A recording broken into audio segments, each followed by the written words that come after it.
Hello, everyone. Happy Monday afternoon. Welcome to our weekly guest expert interview. Today we have Earl Capule, and he is a mindset coach.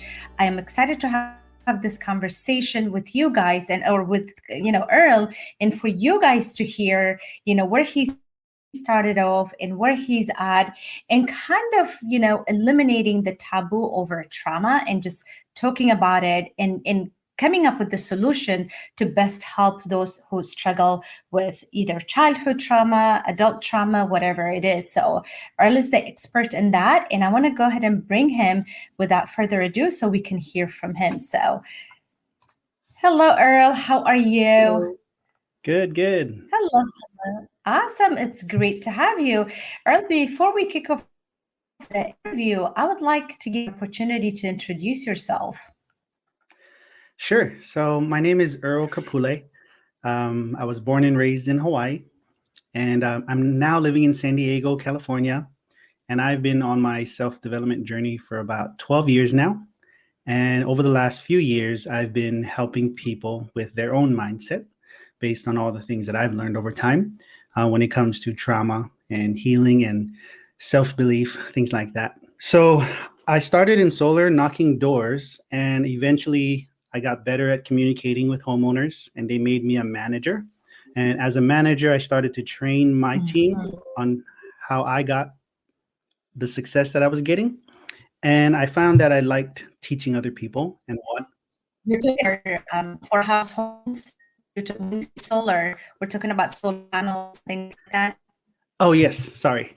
Yes. So 8 years ago, I started knocking doors, going door to door to sell solar panels, help people lower their electric bill with solar. And over time, I became a manager of that company, and I started training my fellow team. And from there, I got really interested in just helping people break through their mental blocks that they were experiencing because I went through my own. And then they were able to see results. And I saw that I liked doing that even more than helping people save money on their electric bill. And so I started posting on social media, and the whole solar industry started, they liked it. They were getting results. And so over time, a lot of people have just been asking if I was going to come out with my own training course. And it took me some time to figure out that that's what my passion was. I found out it was my passion because as time went by, I didn't like door knocking and helping people one at a time as much as I liked coaching people. Gotcha. So what I'm saying is you are actually doing mindset coaching for the solar industry. Yes. Okay. And eventually you started your own coaching and then you started leveraging your coaching. And instead of doing one-on-one helping, you kind of creating a system for yourself where you're helping more people transform at a time. Yeah. Because it's changed my life so much in the last 3 years specifically, I had to share it. And every time I was on the doors, knocking doors, I felt like I wasn't making the biggest impact that I could by being on the doors. I should be making content, creating my training, and helping everybody in the solar industry. And so I feel like it's just the next level. I've knocked doors long enough, and now the next level is to turn around and help all those that are going on that path that I've already gone. At the same time, I see this expanding to all industries and to anyone that have mental blocks, that have trouble manifesting and creating the life that they want because there's so many blockages in their subconscious. And I like what you're saying, knocking on doors, it's on one-on-one, plus it takes a long time. So you want to leverage, especially now that digital space where you can reach a lot more people at once. So why not leverage that? So that is fantastic. As far as mental blockage, honestly, it's not just for business. It's even living your life, to the fullest. It requires having the right mindset, So that mindset coaching is not only for people who are in business, but it also applies to every human being, correct? Mm-hmm.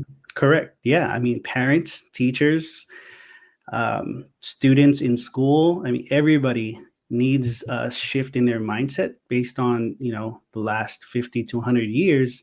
we're living in a different time now where the old ways and traditional ways of thinking is not benefiting us right now. No, no, it's not absolutely. Honestly, also, what I wanted to talk about, Earl, is that how can you take your trauma and kind of turn it around to really help you become a better person? I understand you went through trauma as a child. So, do you want to share a little bit about that? Because my goal is really to create awareness, right? People go through different trauma and still come out doing a lot better in life. So you're not subjected, or you're not forever, doomed if you have gone through trauma, that your life is going to be what you have experienced in the past. For sure. For sure. Yeah. So, like I said, I was born and raised in Hawaii. One thing about Hawaii is, when before they became a state, there was a lot of trauma done to the Hawaiian people. And then that trickled down for generations. And so with every, race, I believe there's trauma with all of our backgrounds and all of our histories, there's generational trauma. And so my father was abused by his parents, and I'm sure his parents were also abused. Like, it just kept going, right? And for me, I was fortunate that my father didn't abuse me physically, but I witnessed all of the abuse that he did to my mother and my siblings.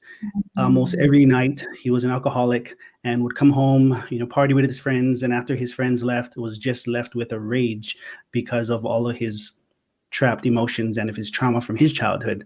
And so as an adult now, after learning all that I've learned now, I know, number one, the thing that's helped me the most is knowing where all of it came from, knowing that he didn't want to do those things. His program was just programmed with anger and frustration and hurt.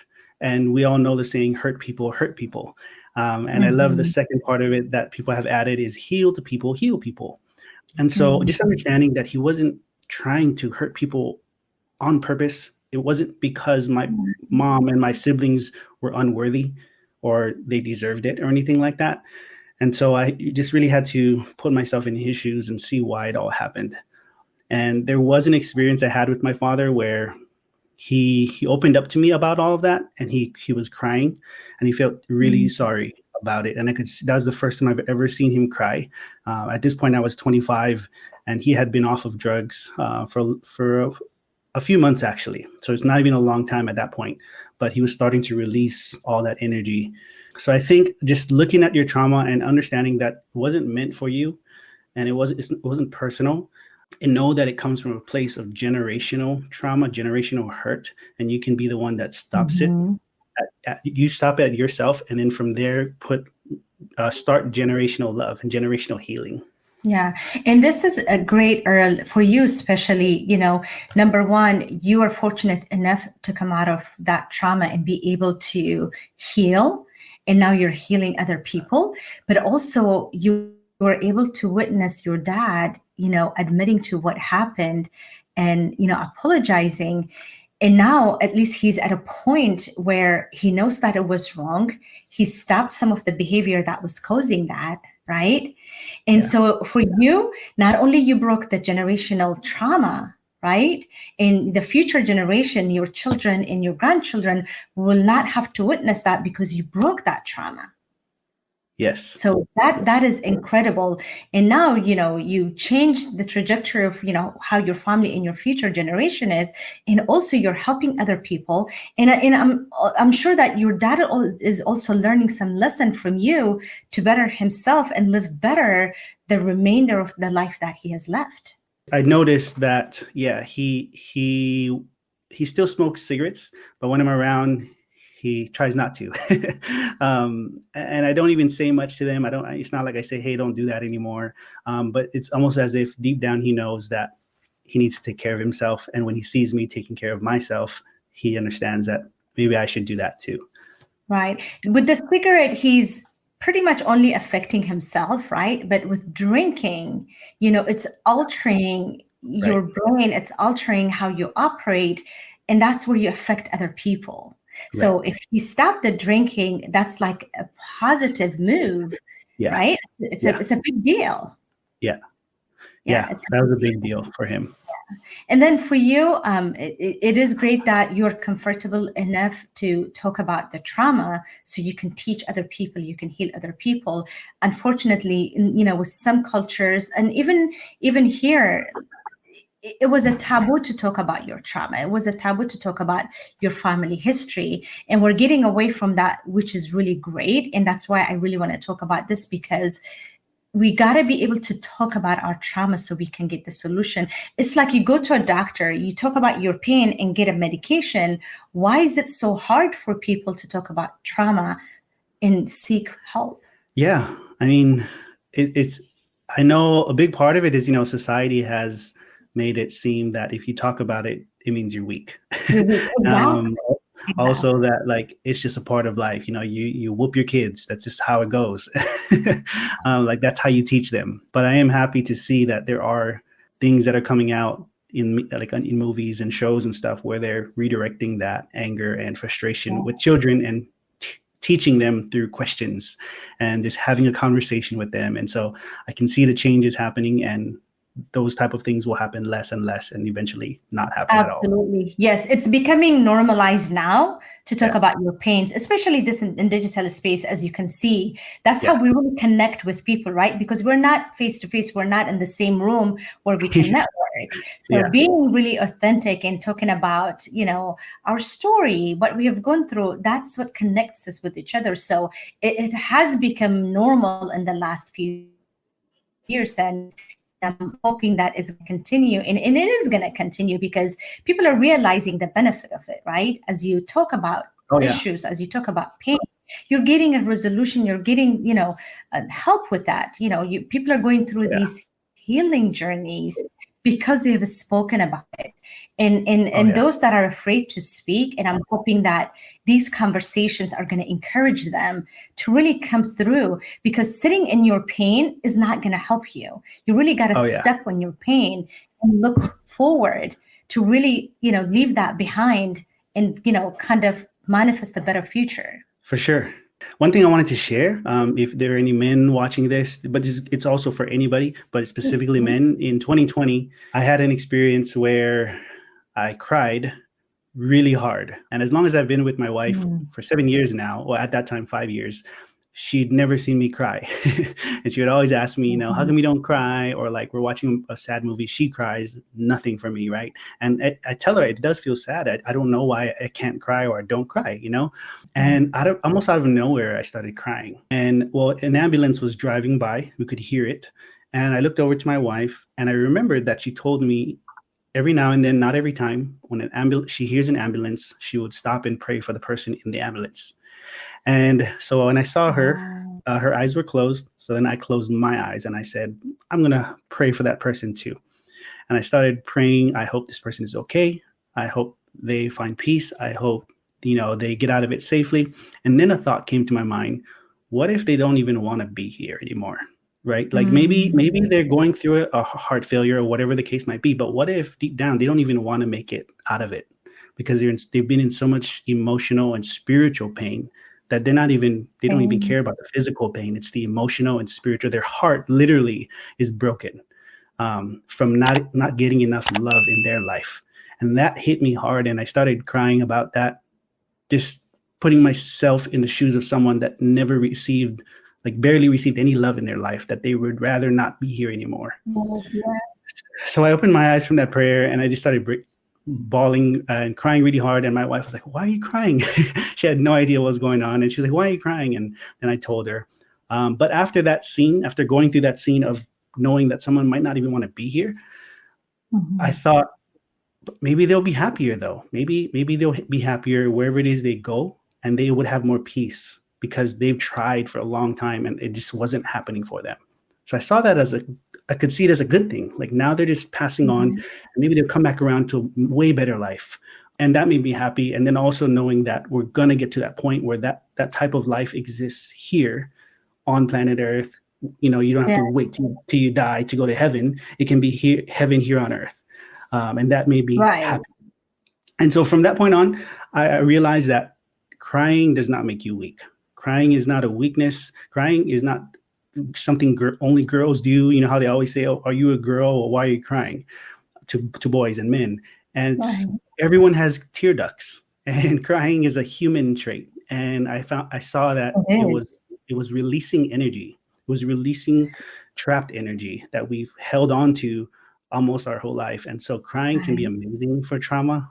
Just knowing, seeing it from a positive light, that wow, that can bring weight off of my shoulder and make me feel better, then I'm just gonna let it go. Yeah. So it's just a way of expressing our feeling. That's what crying is, you know. Yeah, You yeah, laugh when something, you know, makes you laugh, and you cry when something makes you sad. So it's just, you know, part of expressing our feelings. So yeah, it has nothing to do with being a man or a woman. It's just society made it to be that way. yeah, right. Right, unfortunately. Well, Yeah. I know you're really big on gratitude. Tell us why. Yes, we all know that we have to be grateful. Gratitude should be part of our life, but why is it so important for you? Yeah. So it was 2019. I was invited to speak at a solar conference about mindset. Mm-hmm. And I Mm-hmm. wanted to go there with something practical that I can bring to everyone that attends that they can take back with them. So something Mm-hmm. easy, something simple. So I made a list of things to try for the next 60 days leading up to the event. And one of those things was 5 minutes of gratitude. And at that time, I had not been doing that. Mm-hmm. So I didn't really know what would happen. But in 60 days, I just spent 5 minutes every morning as soon as I woke up thinking about the things that I was grateful for. And things happened in ways I could not have predict or explained. Things manifested in my reality, my life, and it came with ease. And I felt like I was in a flow state, is what they call it, to where I wasn't focusing on all the things I didn't like in my life. I wasn't focusing on the results I wasn't getting because I set my tuner or Mm-hmm. my frequency to gratitude every morning. All I could see throughout my day, every day for those 60 days was the things that I was grateful for. And so I literally shifted my attention to everything in my life right now that I'm grateful for. And that allowed me to feel better throughout my day, do better, take better actions, and have better thoughts. And so the three things that create our reality is our thoughts, our emotions, and our actions. And so if you can set your tuner to gratitude every morning, which is a high frequency, then you become attractive and you attract things into your life rather than feeling like you're always chasing things. So that's how it's been powerful for me. And I always tell people what you appreciate appreciates. And so the more you focus on Mm-hmm. specific things you have in your life that you appreciate, the more the universe is going to bring you more of those More of things that. that to make you feel Yeah. grateful. Yeah. And so I always say, like, when you say thank you for this, you're telling the universe more of this, please. And so it's like, say thank you Mm. as much as you can throughout your day, because you're literally telling the universe, I would like more of this, please. But Absolutely. yeah. Yeah, go ahead. Oh no, I was going to say, and then the opposite is the same. If you're constantly saying, "Oh, I don't like how this person treated me, and I don't like that there's traffic, and I don't like that I don't have a lot of money," it's the same thing. Then you're just attracting more thoughts and more feelings and more things that match that vibration. So get into a vibration that you want to be in so you can attract more of that. That's the bottom Correct. line, right? Yep. Right. Yep. And Brandy was asking, how do you manifest a better future? I think what you just spoke about, you know, kind of leads to that. And if you want to add to that, go ahead. Her question was, Yeah. how do you manifest a better future? For sure. So the thing about manifestation is we're always manifesting, right? We're never not manifesting. Mm-hmm. Every day we're awake, we're manifesting. And so the first thing you need to understand is your emotional state is your point of attraction. So how you feel is how you attract and what you attract. So if you're feeling good and you're feeling grateful and you're feeling happy about your life in this current moment, then that means you're attracting good things. But if the next moment or if 5 minutes from now, you react to something in a negative way and now you're in a lower frequency, now in that moment while you're feeling that way, now you're manifesting something on that vibration. So the goal is to do whatever you can to stay in that higher vibration, feeling happy, to continuously attract and manifest new things. I think the trouble people have is they look at what is right now and then they think it's not working. But what is right now was already manifested based on past thoughts, emotions, and actions. So you need to not focus on what is Mm-hmm. as much and look into that future you're trying to manifest and just hold the feelings that those manifestations would give you. Absolutely. And then somebody said, gratitude is something I want to master. I want to be mindful about it. What is your suggestion for some people who really want to practice gratitude? What For is the sure. best way, easiest way to be consistent?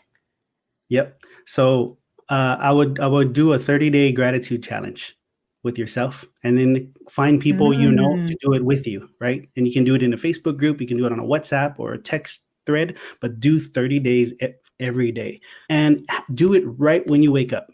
The key thing is, in the first 10 minutes of waking up, you're in what's called a theta brainwave state. And that is like hypnosis. mhm. But basically, the doorway from your Yeah, conscious mind to your subconscious mind is wide open. So, whatever you're doing in those first 10 minutes, as far as your thoughts and your emotions, it's going straight to your subconscious, and it's either reprogramming it, or subconscious. it's just letting you know, it's okay, we're going to do the same thing today. So every morning you're trying to put something Right. brand new, something with gratitude. So I do 5 minutes minimum. I put a timer on, play a good relaxing sound, close my eyes, and I start at the top of my head. So I tell people, at first, just start general. So I say, I'm thankful for my Mhm, head because it protects my brain. I'm thankful for my mhm, brain because I can think thoughts. And then I'll go all the way down, my inside and out, my organs. By the time you get to your mhm, waist, you're already on a roll. And then when you're done with that, then start mhm, thinking about everything in your life: this roof over my head, my clothes, mhm. food. But if Right. you do that for 5 minutes, you literally raise your vibration. And every time you have a thought of gratitude, you're strengthening a brand new neural pathway, which will lead to automatically being grateful every day. There came a time Mhm. where I noticed myself drifting off in thought to things that I was grateful for. And that was huge for me. And I was like, whoa, that was crazy. Because usually, people drift off to stress or worry or anxiety.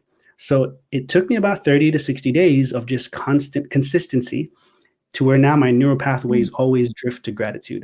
If it goes the other direction, it's easy to get back because this new neural pathway has been strengthened now. Let this be the key takeaway from this interview, because doing those 5 minutes, and 5 minutes, guys, we waste more than 5 minutes on anything and everything every day. So use that 5 minute, do the gratitude, and change the trajectory of your life.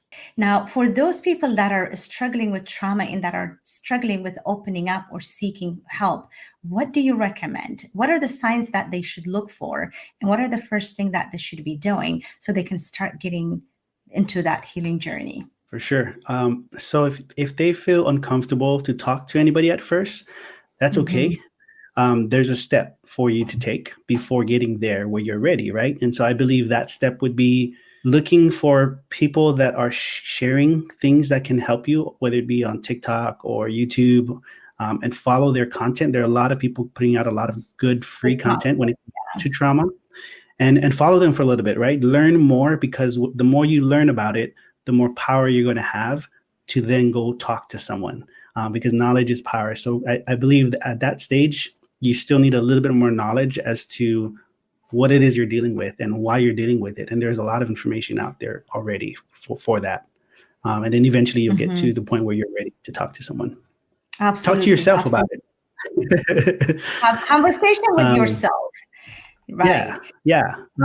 Lately, I've been doing some mirror work. So every evening, as I'm brushing my teeth, washing my face, I look at myself in the eyes and I just have a short conversation like, Mm. I really appreciate you. And I say, thank you for doing what you did today. I know there were some difficulties, but I'm proud of you for getting through those difficult times. And I thank you for doing the work that's necessary. And then I'm excited for what you're manifesting. And so I'm having this conversation. That person in the mirror is the version of me that's already fully healed, happy, and has everything that I desire. And is just looking back at me and saying, you got this. Just keep going and keep doing what you're doing and follow your heart and your mind Mhm. and your soul. That's So fantastic. oh no, I was gonna say that can be powerful too. It feels weird at first, but after a few nights of doing it day in and day out, it gets easier and easier, and you can feel the power of that. Gotcha, gotcha. Yeah, I thought about that and I was like, that's just weird, standing in front of a mirror and talking to myself. But you know what? I'll give it a try, Earl. I'll give it a try. But I want to say to all of you out there who are struggling and who don't really see the light at the end of the tunnel, in the middle of this chaos, just take a few minutes, and even if it's like 5, 10 things that you're grateful for, just go through that gratitude, and every day you're going to see that it's going to feel better. Know that you have the power. Your power does not depend on what you have. You have the power, right? But it's up to you what you want to do with that power. Like I said earlier, do you want to sit in your pain, or do you want to step on your pain and do something about it? Right? So Yeah. take a few minutes, be grateful, list what the things that you're grateful for. And as Earl said, you're going to continue to attract what you really want, because you are appreciating what you have. And the more you appreciate it, the more you're going to get. So this has been absolutely great conversation with you, Earl. How can people reach you, or where they can find you? Where can Yeah. they So find you? follow me on Facebook, Earl Capule, and then on Instagram, it's Mr._Capule, or you can search my name. You'll find me there as well. So I put out content daily, and soon I'll start my podcast on YouTube. But yeah, definitely follow me there. Awesome. Do you have like a workshop, an event, or anything that you can offer to our community? That way, if you have a workshop, they can attend that, or they can connect with you. Do you have anything coming Yeah.